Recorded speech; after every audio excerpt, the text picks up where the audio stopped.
കുറേ നാളായല്ലേ ഞാനൊരു long video ആയിട്ട് വന്നിട്ട്. കുറച്ച് നാൾ നാട്ടിലായിരുന്നു, അത് കാരണം കൊണ്ടാണ് വീഡിയോസൊന്നും ചെയ്യാതിരുന്നത്. ട്രൈപ്പോഡൊന്നും കൊണ്ടുപോയിട്ടുണ്ടായിരുന്നില്ല. പിന്നെ ഓരോരോ തിരക്കുകളായിട്ട് സമയവും കിട്ടാറില്ല. ഇന്ന് ഞാൻ വന്നേക്കുന്നത് ഒരു റെസിപ്പി വീഡിയോ ആയിട്ടാണ് കേട്ടോ.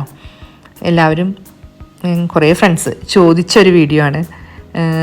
നാട്ടിൽ കുറച്ച് ഫംഗ്ഷനൊക്കെ വേണ്ടിയിട്ട് ഞാനൊരു ഫ്രൂട്ട് കസ്റ്റാർഡ് ഉണ്ടാക്കിയിട്ടുണ്ടായിരുന്നു. നമ്മൾ സ്ഥിരമായിട്ട് ഉണ്ടാക്കുന്ന ഫ്രൂട്ട് കസ്റ്റാർഡ് തന്നെയാണ്. നിങ്ങൾ ചിലപ്പോൾ എൻ്റെ വീഡിയോയുടെ ഇടയിൽ റെസിപ്പി ആയിട്ടൊന്നുമല്ല, ചെറുതായിട്ട് മെൻഷൻ ചെയ്ത് ഞാൻ പോയിട്ടുണ്ടായിരിക്കും അതിനെക്കുറിച്ചിട്ട്.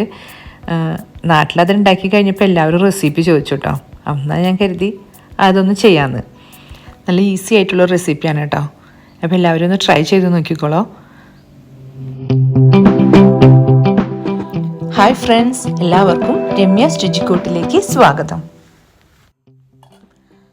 ആദ്യം തന്നെ നമുക്ക് കസ്റ്റാർഡ് ഉണ്ടാക്കിയെടുക്കാം കേട്ടോ. അതിന് വേണ്ടിയിട്ട് 1/2 ലിറ്റർ പാലാണ് ഞാൻ എടുത്തേക്കുന്നത്. അതൊരു സോസ് പാനിലേക്ക് ഒഴിച്ചിട്ടുണ്ട്. പിന്നെ ഒരു 4 ടേബിൾ സ്പൂൺ പാലും കൂടെ എടുത്തിട്ട് അതിലേക്ക് നമ്മൾ 2 ടേബിൾ സ്പൂൺ കസ്റ്റാർഡ് പൗഡർ ചേർത്ത് കൊടുത്തിട്ടുണ്ട്. ഹീപ്ഡ് ആയിട്ടുള്ള ടേബിൾ സ്പൂണാണ് കേട്ടോ എടുത്തത് കസ്റ്റാർഡ് പൗഡർ. എന്നിട്ട് നല്ലപോലെ മിക്സ് ചെയ്തതിന് ശേഷം നമുക്ക് പാലിലേക്ക് ചേർത്ത് കൊടുക്കാം. എന്നിട്ട് അത് നല്ലപോലെ ഇളക്കി യോജിപ്പിച്ചിട്ട്, അതായത് കൈയെടുക്കാണ്ട് തന്നെ ഇളക്കണം കേട്ടോ. അടി പിടിക്കാതിരിക്കാൻ നോക്കണം. അടി പിടിച്ചിട്ടുണ്ടെങ്കിൽ ഒന്നിനും കൊള്ളില്ല, പിന്നെ വേറൊരു സ്മെല്ലും ടേസ്റ്റായി പോവും. ചിലർ ഇത് കസ്റ്റാർഡിൻ്റെ മിക്സ് നമ്മൾ പാല് തിളച്ച് വന്നതിന് ശേഷമാണ് ഒഴിക്കുക. ഞാൻ ആ റിസ്ക് എടുക്കാറില്ല. ചിലപ്പോൾ അതെങ്ങാനും കട്ടിയായി പോയി ഇളക്കണത് ശരിയായില്ല എന്നുണ്ടെന്ന് വെച്ചാൽ കട്ടയായിട്ട് അവിടെ എവിടെയും കെടുക്കും. അതുകൊണ്ട് ഞാൻ ആദ്യമേ തന്നെ ചേർത്ത് കൊടുക്കും കേട്ടോ. പിന്നെ അതിന് ശേഷം നമുക്ക് മധുരത്തിന് ആവശ്യമുള്ള കണ്ടൻസ്ഡ് മിൽക്ക് ചേർത്ത് കൊടുക്കാം.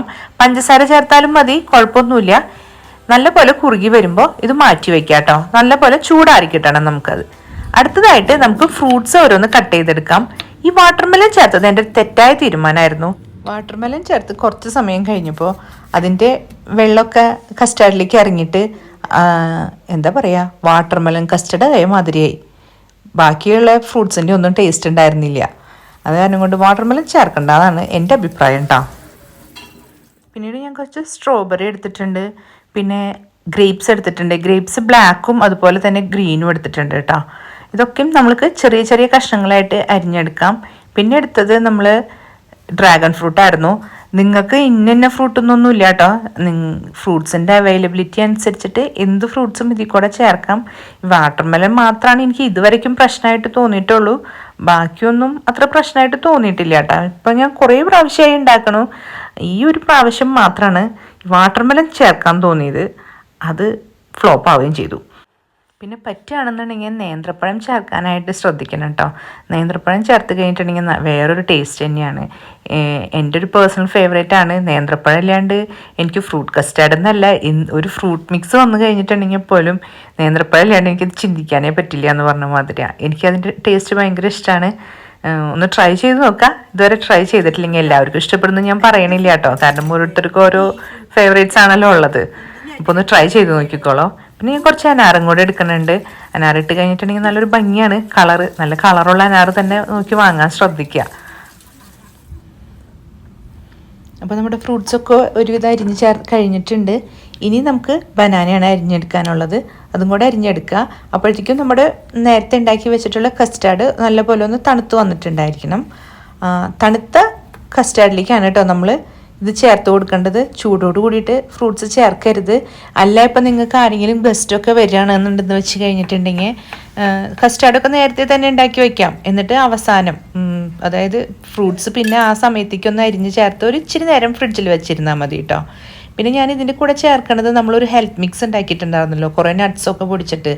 ആ ഒരു മിക്സും കൂടെ ചേർത്ത് കൊടുക്കുന്നുണ്ട്. നല്ലൊരു ടേസ്റ്റാണ് കേട്ടോ അങ്ങനെ ചേർത്ത് കഴിഞ്ഞിട്ടുണ്ടെങ്കിൽ. പിന്നെ ഞാൻ ഇതിലേക്ക് കുറച്ച് ബ്ലാക്ക് കറണ്ടാണ് ചേർത്ത് കൊടുക്കുന്നത്. നിങ്ങൾക്ക് മറ്റേ കിസ്മിസ് ചേർത്താലും മതി കേട്ടോ. ഇതെല്ലാം കൂടെ മിക്സ് ചെയ്തതിന് ശേഷം ഫ്രിഡ്ജിൽ വെച്ച് നല്ലപോലെ തണുപ്പിച്ചതിന് ശേഷം വേണം കേട്ടോ നമ്മൾ എടുക്കാനായിട്ട്. അപ്പോഴാണ് നല്ലൊരു ടേസ്റ്റ് വരുള്ളൂ. നല്ല ടേസ്റ്റി ആയിട്ടുള്ളൊരു ഫ്രൂട്ട് കസ്റ്റാർഡാണ്. എല്ലാവരും ട്രൈ ചെയ്ത് നോക്കണം കേട്ടോ. ഇവിടെ എല്ലാവർക്കും ഭയങ്കര ഇഷ്ടമാണ്. ഞാൻ പറഞ്ഞിട്ടുണ്ട് മുമ്പ് തന്നെ, മക്കളുടെ ഫ്രൂട്ട്സ് കഴിപ്പിക്കാനുള്ള എൻ്റെ ഒരു മാർഗം ഇത് മാത്രമാണ്. കാരണം ഉണ്ണി കഴിക്കും കുറച്ചൊക്കെ ഫ്രൂട്ട്സൊക്കെയും, പക്ഷേ ഗൗരിക്ക് കഴിക്കാൻ നല്ല മടിയാണ്. ഇങ്ങനെ എന്തെങ്കിലും ചെയ്താലല്ലാണ്ട് അവൾ കഴിക്കില്ല കേട്ടോ. അത് കാരണം കൊണ്ട് ഞാൻ എപ്പോഴും ഇങ്ങനെ ഒരു ഇത് ഉണ്ടാക്കി വെക്കാറുണ്ട്. അപ്പം ഇങ്ങനെ വെച്ചിരുന്ന് കഴിഞ്ഞിട്ടുണ്ടെങ്കിൽ അത് അവർ 1-2 ദിവസം കൊണ്ട് തീർത്തോളൂ കേട്ടോ. അപ്പോൾ പിന്നെ നമ്മൾ നോക്കുമ്പോൾ എല്ലാ ഫ്രൂട്ട്സും വയറ്റിലെത്തുകയും ചെയ്തു ഇതാവുമ്പോൾ. പിന്നെ നമ്മൾ സെർവ് ചെയ്യുമ്പോൾ ഗസ്റ്റൊക്കെ വരുമ്പോൾ സെർവ് ചെയ്യാമെന്ന് വെച്ച് കഴിഞ്ഞിട്ടുണ്ടെങ്കിൽ അതിൻ്റെ മുകളിലേക്ക് കുറച്ച് നട്ട്സ് പൊടിച്ചിട്ട് കൊടുത്ത് കഴിഞ്ഞിട്ടുണ്ടെങ്കിൽ നല്ലൊരു ഗാർണിഷ് ചെയ്ത മാതിരി ഇരിക്കുകയും ചെയ്യും, ടേസ്റ്റും കൂടുതലായിരിക്കും കേട്ടോ. അപ്പോൾ എല്ലാവരും ഒന്ന് ഉണ്ടാക്കി നോക്കണം.